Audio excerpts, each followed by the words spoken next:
Hello, welcome to Commodities Podcast. This is Rakesh Khanna from Sharekhan BNP Paribas.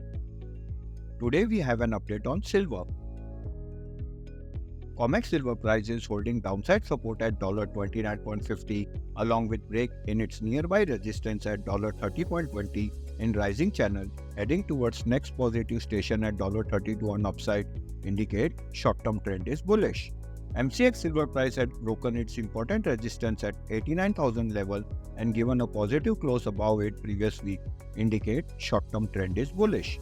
However, key resistance hold at 89,800 level and break above will surge the price further up till 91,300 and 92,000 level in near term.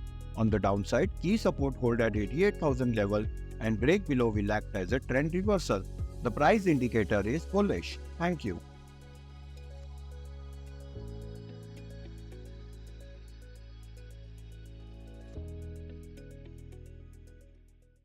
Investment in securities market are subject to market risks. Read all the related documents carefully before investing.